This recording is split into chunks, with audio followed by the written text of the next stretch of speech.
What is up, Sagittarius? Welcome to your general timeless reading. These are general, so take what resonates and leave the rest. And they're timeless, so whenever you see this is when it's most meant for you.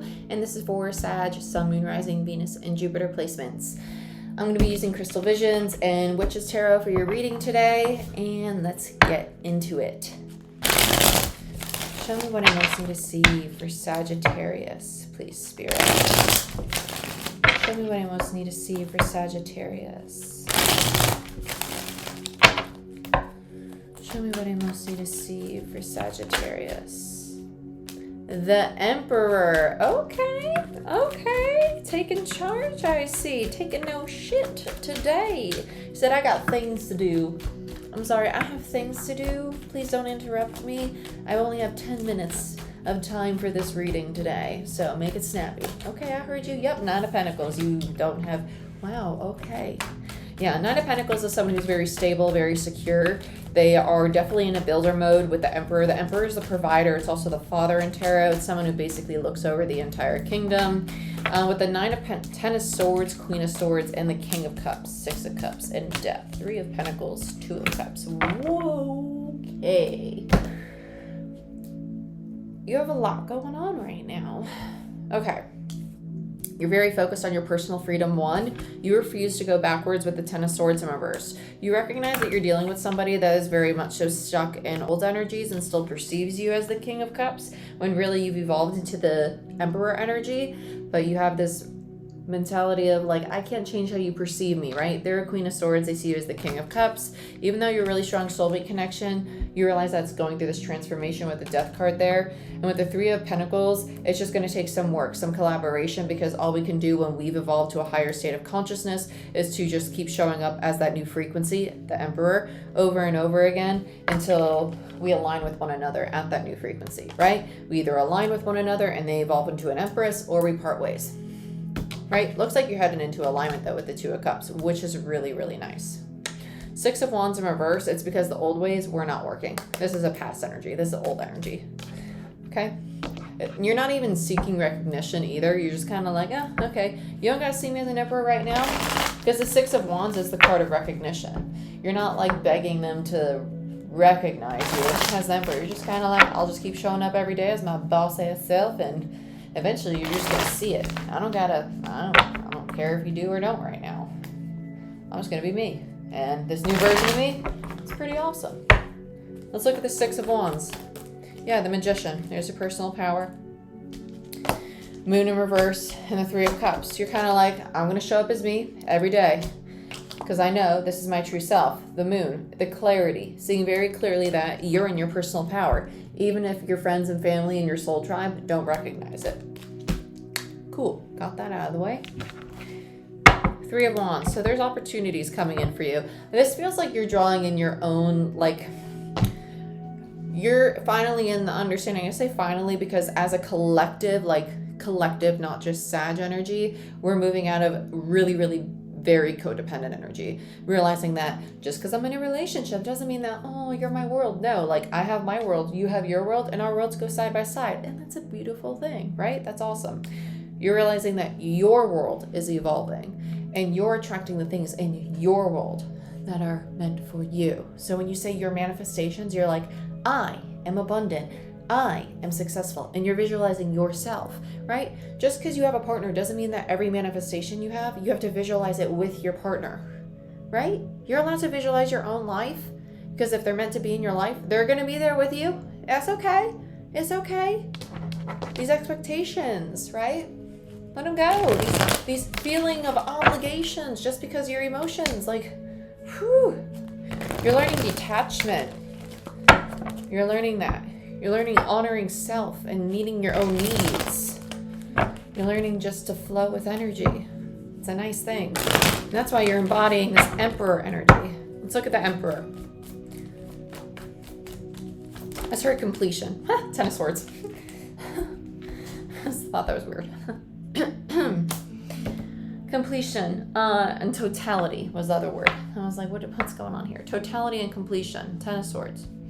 Yeah, it's the old self. You're done with the old self. You've let it go, which makes sense because you were the old south node, right? And now we finally have this new south node, Scorpio. So you've gone through the shedding, right? The shedding of karma, right? Old cycles, karmic patterns, karmic lessons. Nine of Pentacles. It's given you this new sense of freedom and independence. Ten of Pentacles and the Queen of Swords. Yeah, your partner, they're not seeing this. I'm not taking these two because I'm just not focused on them. Ten of Pentacles is your sense of stability. So when we reach your partner's dealing with their own insecurities. Gotcha. Okay. They're dealing with their own insecurities. You're embodying this energy of a Ten of Pentacles, right? You're feeling it flowing in, and it's almost as if you're trying really hard to create this energetic boundary, not to attach to your partner's insecurities or this individual's insecurities that's in your environment, right? Understanding that they're struggling to feel their own sense of worth, right? Because the Seven of Wands is a very defensive energy when it's in reverse. It's almost like they don't feel worthy of having this relationship or this dynamic. Because the Ten of Pentacles is not just about the pentacles, about the money or stability or the home or finances. It's also about that family, that relationship, that long-term commitment, the stable foundation, the safety and security of it all. Okay? They're working through their own Ten of Swords. So let's do the Queen of Swords and the Ten of Swords together. This is, when we're in dynamics with other people, it's a follow the leader kind of thing. When one person goes through an integration and they complete it, it almost catalyzes or triggers the other person to initiate into theirs. That's catalyzing, right? So initiating, catalyzing, yeah, interchangeable. Emperor, here we are, Ten of Cups. Yep, I'm not gonna take all this because it's way too much. I'll take Temperance in reverse. Okay, so you have the Emperor, Temperance in reverse, and the Ten of Cups. This queen is really struggling to basically accept the Emperor's true affection, this true love, and that's what they're trying to heal. They're struggling with this mentality of, am I really deserving, right? Am I really deserving of stability? Ten of Pentacles and a Ten of Cups. And the perfect partner, right? The Emperor, the long-term commitment, right? The father in tarot. And it's not a man. The Emperor, I cannot emphasize this enough, is not a man. It's an energy. Check out how to interpret tarot down below as a viewer if you don't get that. It's energy. It's a duality. We all have masculine and feminine energy. I'm a masculine energy. I'm an Emperor. But I can also flow into a feminine energy, which is an Empress. We ebb and flow into energy. These court cards are not genders. They're not genders, they're energies, okay? I don't care what kind of genitalia they got. It's just an energy. Picking up what I'm putting down? Cool.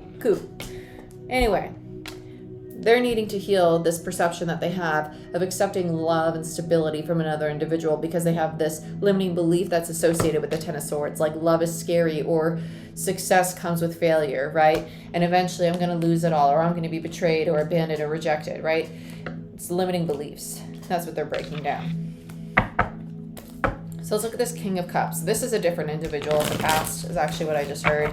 So this could be somebody from the past that caused them a lot of hurt, a lot of pain. Yeah, Karma in reverse and an Eight of Cups in reverse. Eight of Cups in reverse is returning to the crime scene for me as a reader. And the Karma in reverse, this is a karmic lesson. This is so this individual has been brought into their life to help them return to a masculine energy who's very loving, right?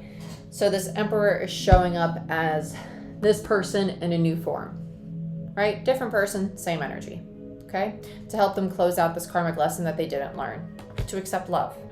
So they might have had a previous partner who was very, very loving that in their mind they painted in the bad light to just push away because they didn't know how to accept love, right? To accept stability. Let's look at the Six of Cups. And now they're being challenged to do so. Three of Swords, yep.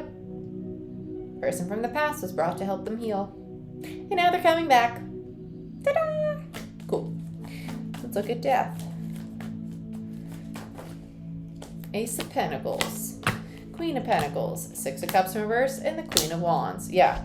So the Queen of Pentacles to me is the mini Empress, and the Queen of Wands is just the personal confidence, the personal power coming into play, and finally releasing the past. Six of Cups in reverse, and stepping into the new stable foundation, Ace of Pentacles, because they're letting it die. Death.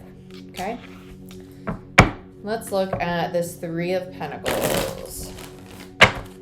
Why is the Three of Pentacles here for Sag? The World. Lovers in reverse.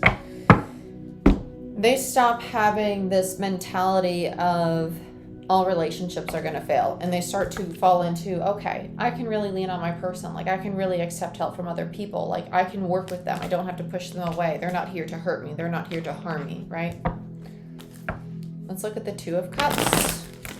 Excessive independence is a trauma response, especially with people who have been under the impression that I can only trust you up until a certain point, because eventually at some point you're going to leave me, you're going to abandon me, right? It's a trauma response, and it's just allowing yourself to slowly take the steps to trust somebody and fall into the idea and the belief, the reality that not everybody is going to leave, not everybody is going to abandon you. Let's look at the Two of Cups. Yeah, we have the King of Wands and the King of Cups. So we have the King to the Queen of Wands. So true pair, right? So a lot of attraction here, and the King of Cups in reverse. So you do have a true soulmate connection. There's a fear that this individual is like, oh, they're going to fall out of love with me, or they're not emotionally connected. This feels like an energy of someone who's always like seeking like the high highs and the low lows, like the trauma bond. Like, it has to be exciting, or like something has to be going on all the time, and if it's boring, like something's wrong. That's not the case. It's Two of Cups. It's a very divine soulmate connection. And just because it's boring or it's flatlined doesn't mean that it's not right. Maybe it just means that it's stable, that it's safe.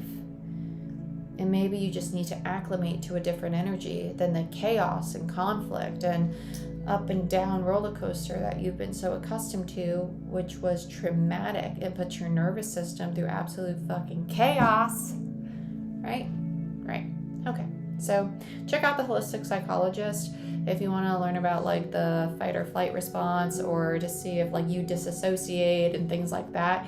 She actually bridges spirituality and psychology together really, really well. I'm a really big fan of her. She's on Instagram and she puts things into like little slideshows. It's a really good platform to educate yourself on. And she has a book called How to Do the Work. I'm not sponsored by her or anything. I just really like her work. So check it out. And if you want a personal reading or Reiki session, I have discount codes on my Patreon channel if you're a patron for my services on my website, or you can book on my website. It's all in the description box. I love you, and I'll see you next time. Bye-bye.